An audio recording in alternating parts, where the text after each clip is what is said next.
Welcome to my channel. எல்லாத்துக்கும் இனிய காலை வணக்கம். நான் இப்போ வாக்கிங் போயிட்டுருக்கிறேன்.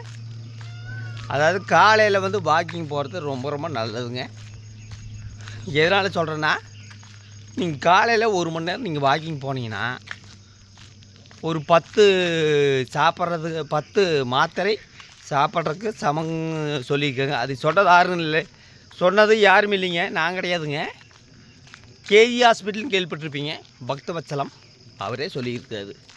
காலை எழுந்தவுடன் நடைபயிற்சி மேற்கொள்ளுங்கள், வாக்கிங் போங்க. நம்ம பாரத பிரதமரே அதான் சொல்லியிருக்கிறார். வாக்கிங் ரொம்ப ரொம்ப மஸ்ட்டு. அதாவது உங்களுக்கு ப்ளட்டு நல்ல சர்க்கினாகு. அதாவது என்ன சொல்கிறது, நீங்கள் தூங்கி எதிர்க்கிறீங்க, நீங்கள் தூங்கி எந்திரிச்ச கடைசியில் அந்த ப்ளட் அப்படியே நிற்கிங்க. காலையில் எழுந்துச்சி நடந்தீங்கன்னா அந்த ப்ளட்டு ஃப்ரெஷ்ஷாக இருக்குங்க. அதாவது இப்போ சுகரு ப்ரெஷரு இதெல்லாம் இருக்கிறவங்க கண்டிப்பாக வாக்கிங் போனீங்கன்னா அந்த ஃப்ரெஷ்ஷாக இருக்குங்க. இப்போ ரத்த ஓட்டம் கொஞ்சம் சீராக இருக்கும். நீங்கள் 8 மணி நேரம் ஒரு மனிதன் கண்டிப்பாக தூங்கணும். 8 மணி நேரம் ஏன் தூங்கணுன்னா, 8 மணி நேரம் நீங்கள் காலையிலேருந்து சாயந்தரம் வரைக்கும் வேலை செய்கிறீங்க.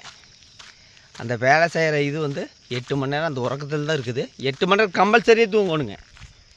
அப்புறம் தூங்கிட்டு காலையில் ஒரு 5லேருந்து 5:30 வரைக்கும் வாக்கிங் போகணும். வாக்கிங் போனால் ரொம்ப ரொம்ப நல்லது. இது உடற்பயிற்சிங்கிறது உடலுக்கு ஆரோக்கியமானது. அது சில பேர்த்துக்கு தெரியாது, பல பேர்த்துக்கு தெரியாது. பல பேர் உடற்பயிற்சின்னு சொல்லிவிட்டு 2 நாள் பண்ணுவாங்க, அப்புறம் விட்டுருவாங்க. மொத்தத்தில் பார்த்திங்கன்னா காலையிலேருந்து 1 ஹவர் நல்லா வேர்த்தளவுக்கு நடக்கணும். அதான் ரொம்ப ரொம்ப நல்லது. ஓகே, அடுத்த வீடியோவில் சந்திக்கிறேன். நன்றி, வணக்கம்.